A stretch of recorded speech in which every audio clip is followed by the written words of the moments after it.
l'utilisation mystérieuse d'un missile balistique. Que s'est-il passé à Dnipro? Un événement qui fait parler tout le monde en ce moment. La nuit dernière, quelque chose d'énorme s'est produit à Dnipro, déclenchant une vague de rumeurs et de spéculations. Les réseaux sociaux sont envahis de vidéos de caméras de surveillance, tandis que les experts tentent de répondre à une question cruciale. Qu'est-ce qui a bien pu se passer? Certains pensent qu'on a peut-être assisté à la toute première utilisation d'un missile balistique intercontinental, ICBM, avec une charge non nucléaire. Allez, on va analyser tout ça. Qu'est-ce qui s'est passé? Pourquoi cela a été fait? Et quelles pourraient être les conséquences? Les frappes nocturnes à Dnipro. Que savons-nous? Commençons par les faits. La nuit dernière, plusieurs frappes de missiles ont été enregistrées à Dnipro. Parmi eux, des missiles bien connus comme le Kh-101 et le Kinjal. Les défenses aériennes ukrainiennes ont réussi à intercepter la plupart, mais un missile a visiblement atteint sa cible. Ce qui s'est passé ne ressemble pas du tout à une frappe classique. Les témoignages et les enregistrements montrent quelque chose de vraiment étrange. On voit des fragments tomber du ciel presque à la verticale, à une vitesse folle. Cela pourrait indiquer une trajectoire balistique. En plus, la lumière intense au moment de la chute suggère une vitesse hypersonique. Alors, quel est ce missile?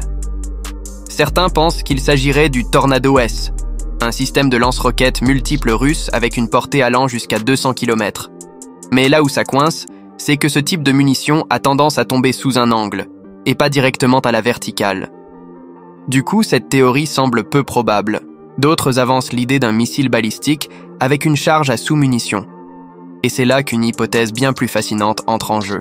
Le missile balistique intercontinental Roubej. Réalité ou légende urbaine? Le Roubej, RS-26, c'est un système de missiles balistiques mobiles, conçu comme une version améliorée des fameux Topol et Yars. Ces missiles sont censés transporter des ogives nucléaires, mais depuis quelques années, l'idée d'y mettre des charges classiques revient souvent sur la table. Officiellement, le développement du Roubej a été suspendu en 2018 en Russie, au profit d'autres projets comme l'Avangard, un système hypersonique destiné aux missiles balistiques. Mais qui sait? Peut-être que quelques exemplaires ont survécu pour des tests ou même pour des opérations secrètes. Si ce missile a effectivement été lancé, il aurait pu partir du polygone de Kapustin Yar dans la région d'Astrakhan. En seulement quelques minutes, il aurait atteint Dnipro. Certains rapports indiquent qu'il s'est séparé en plusieurs parties. Une ogive principale qui a ensuite libéré 6 sous-unités, chacune divisée en sous-munitions. Cela expliquerait les dégâts étendus observés à Dnipro. Pourquoi le Roubej est-il si particulier? Petit rappel, les missiles balistiques intercontinentaux, ICBM, sont conçus pour transporter des ogives nucléaires. Leur fabrication coûte une fortune et demande un savoir-faire extrême. Les utiliser dans une guerre conventionnelle, c'est un peu comme tirer des lingots d'or. Alors, pourquoi la Russie ferait-elle ça? Quelques théories intéressantes. Un test en conditions réelles.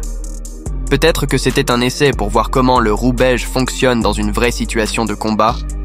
Le contexte de la guerre en Ukraine permet ce genre d'expérimentation. Un tir depuis une zone sécurisée, avec des résultats mesurables. Voilà un bon terrain de test. Démonstration de puissance. Envoyer un Roubej serait une manière pour la Russie de montrer ses muscles au monde entier, notamment à l'Occident. Un message clair.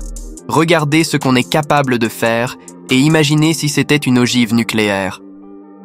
Un moyen de pression psychologique pour stopper l'aide occidentale ou forcer l'Ukraine à négocier.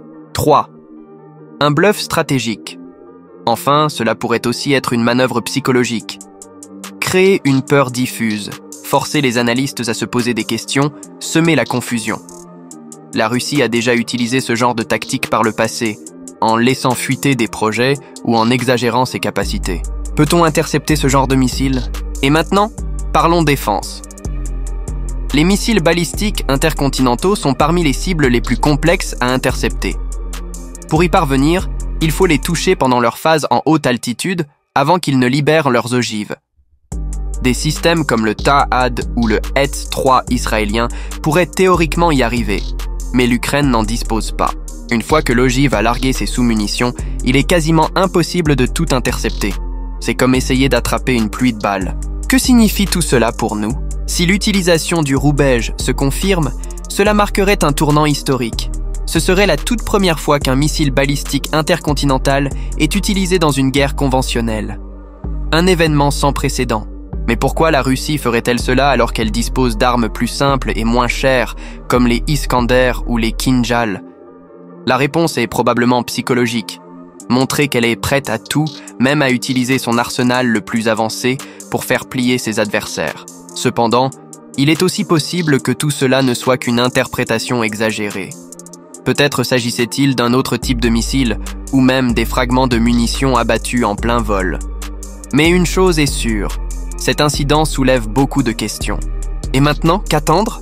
Les prochains jours nous donneront peut-être plus de réponses. Mais une chose est certaine, si la Russie utilise réellement ce genre d'armes, elle montre qu'elle est prête à franchir des lignes rouges. Cela nous rappelle aussi que, même si l'usage d'armes nucléaires reste peu probable, cette menace plane toujours. Que pensez-vous de cette situation? Était-ce vraiment un missile intercontinental ou autre chose? Partagez vos idées dans les commentaires. N'oubliez pas de liker et de vous abonner pour ne rien rater des prochaines analyses. Merci de votre soutien et à bientôt pour de nouvelles discussions sur des sujets brûlants.